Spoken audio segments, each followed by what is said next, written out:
पिता के घर से विदा होकर अवनी भोर सवेरे जिंदगी के नए सफर पर निकल गई थी। कार की विंडो से बाहर देखा तो सड़क किनारे पेड़ों पर जमी ओस की बूंदें उगते हुए सूर्य के प्रकाश से मोतियों सी चमक रही थी। रास्ते का नज़ारा बहुत ही सुहाना था। कार में धीमी आवाज में मधुर संगीत चल रहा था, मगर अवनी के दिल में अजीब उथल पुथल मची थी। कनखियों से अपने हम सफर राजेश की तरफ देखा तो वह नींद के झोंके खा रहा था। अवनी जिंदगी की नई पारी की सोच में डूबी थी। नई जगह, नए लोग, कैसे मैनेज होगा सब? सास का व्यवहार कैसा होगा? सुना है जेठानी बहुत बड़े घर से है। वैसे तो अवनी के ससुर भी शहर के नामी व्यवसायी हैं। उनकी हैसियत के आगे अवनी के पापा के पास कुछ नहीं था। एक सहेली की शादी में अवनी की मुलाकात राजेश से हुई थी। वहीं राजेश को अवनी पसंद आ गई थी। राजेश और अवनी के बीच कोई प्रेम प्रसंग नहीं चला। अवनी की सहेली से उसका पता पूछ राजेश अपने पिता को साथ लेकर सीधा उसके घर रिश्ता लेकर पहुंच गया था। इतने बड़े घर से रिश्ता आया था, फिर भी अवनी के पिता मोहन ने अंतिम फैसला अवनी के ऊपर ही छोड़ा था। अवनी के हाँ करने के बावजूद उसके पिता मोहन रिश्ता मंजूर करने से डर रहे थे, क्योंकि इतने बड़े घर की हैसियत के मुताबिक दहेज की व्यवस्था करना उनके लिए मुमकिन नहीं था। उस समय तो राजेश ने बिना दहेज शादी करने की बात कहे मोहन को चिंता मुक्त कर दिया था, मगर अब अवनी को चिंता हो रही थी। जब ससुराल में रिश्तेदार और पड़ोसी पूछेंगे बहू क्या लेकर आई है, तो क्या दिखाएगी? जेठानी इतने बड़े घर से है, बहुत सारा दहेज लाई होगी। जब वो अपने मायके से लाए सामान का गुणगान करेगी तो मैं क्या बताऊंगी? ननद नेग में कोई बड़ी चीज़ मांग लेगी तो क्या देगी? बिना दहेज की बहू से सास का व्यवहार कैसा रहेगा? कहीं जीवन भर उसे दहेज को लेकर ताने तो नहीं सुनने पड़ेंगे? ऐसी ही शंकाओं में खोई अवनी शादी के सारे अरमान भूल गई। उसकी खुशियों की डोली शंकाओं के बोझ तले दबी जा रही थी। अभी शंकाओं को लेकर वो राजेश से बात करने के लिए बार बार उसकी तरफ देख रही थी, मगर वो तो ऐसे मस्त होकर सो रहा था जैसे कई रातों से सोया ही न हो। वो अपने विचारों में उलझी थी कि तभी कार के ब्रेक लगे। कार रुकते ही राजेश हड़बड़ाकर उठा। अवनी भी अपने विचारों के समंदर से बाहर निकली। राजेश बोला, अरे घर पहुंच भी गए? अवनी ने नज़र घुमाकर चारों तरफ देखा। शायद एक पल में ही अपना नया संसार देख लेना चाहती थी। तभी लोगों ने आकर कार को चारों तरफ से घेर लिया। इनमें बच्चों की संख्या ज़्यादा थी।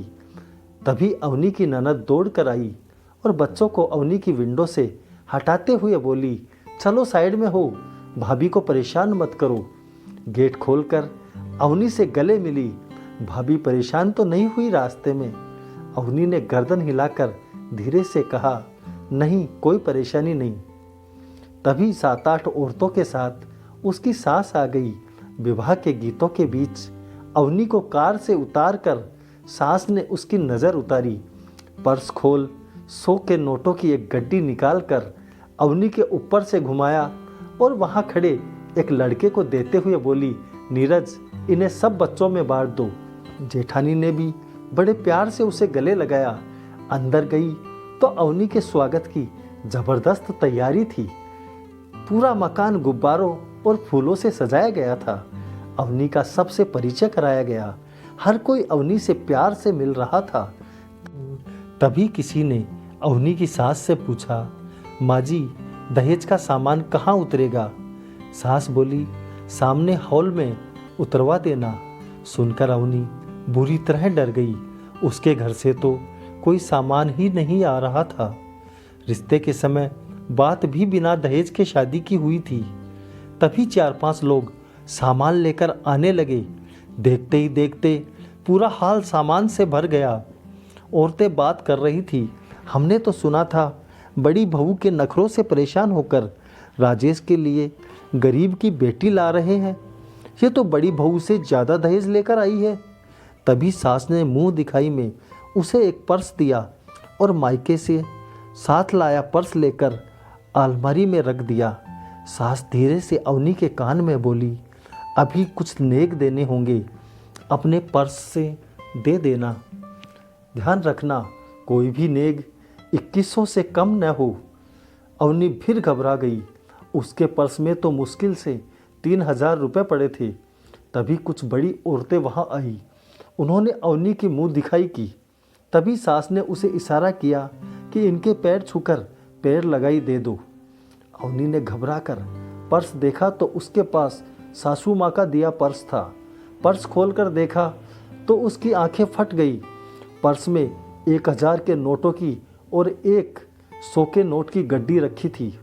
उसने सास के बताए अनुसार सारे नेक उन्हीं पैसों से दिए। जेठानी ने ये सब देखकर अंदर ही अंदर जल रही थी। हर बात में औरतें जेठानी से कंपेयर कर रही थी। शाम को जब परिवार और पड़ोस की सभी औरतें चली गई तो सास अवनी के कमरे में आई। अवनी की आंखों में कई सवाल थे। अवनी बोली, मम्मी जी, मुझे आपसे कुछ पूछना था। सास मुस्कुरा कर बोली, सबसे पहले तो यह मम्मी जी बोलना छोड़ो, सिर्फ माँ कहो। तुम जो पूछना चाहती हो मैं जानती हूँ और तुम्हारे सवालों का जवाब देने ही मैं यहाँ आई हूँ। सास ने पास बैठी अपनी बेटी को बाहर भेज दिया। फिर बोली, बेटी, तुम यही सोच रही हो ना कि बिना दहेज शादी की बात थी, फिर हमने इतना दिखावा क्यों किया? मैंने तुम्हारा पर्स क्यों चेंज किया? सबको पता है कि तुम गरीब घर की बेटी हो, फिर भी मैंने ये सब किया क्योंकि हमारे लिए ये सब चीज़ें कोई मायने नहीं रखती। मगर मेरी बड़ी बहू को घमंड है कि वो बहुत बड़े घर की बेटी है। उसके जितना दहेज कोई नहीं ला सकता। उसके जितने नेग किसी की शादी में किसी बहू ने नहीं दिए। मैं हमेशा चाहती थी कि मुझे बहू के रूप में बेटी मिले, मगर बड़ी बहू के घमंड ने उसे कभी मेरी बेटी नहीं बनने दिया। जब राजेश ने तुम्हारे बारे में हमसे बात की तभी मैंने फैसला कर लिया था कि तुम्हारे द्वारा ही बड़ी बहू का घमंड तोड़ूंगी। मेरी उससे कोई दुश्मनी नहीं, पर बस मैं इतना चाहती हूँ कि वो खुद को बड़े घर की बेटी समझने के बजाय मेरी बेटी समझे। जो दहेज वो लेकर आई उसकी हमें ज़रूरत ही कहाँ थी? हमें तो बहू के रूप में बेटी चाहिए थी, लेकिन उसके घमंड ने उसे पिता के घर से बाहर ही नहीं निकलने दिया।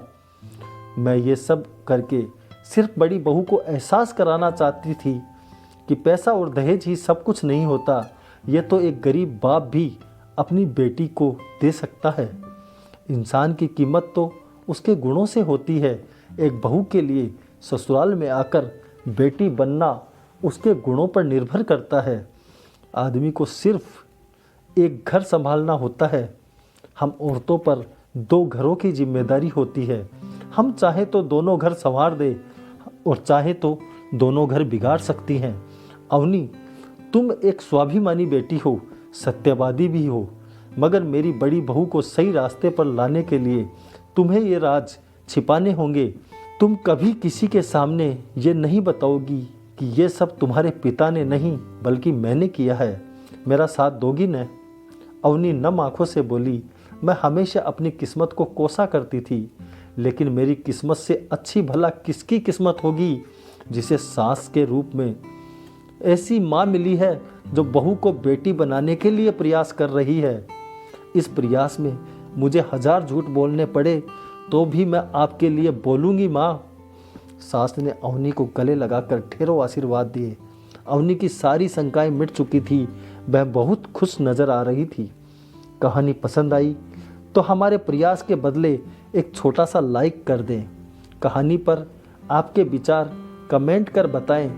चैनल पर नए हैं तो सब्सक्राइब ज़रूर कर लें। मैं रोज़ सुबह आपके लिए ऐसी ही कहानियाँ लेकर आता हूँ। धन्यवाद। जय हिंद, जय भारत।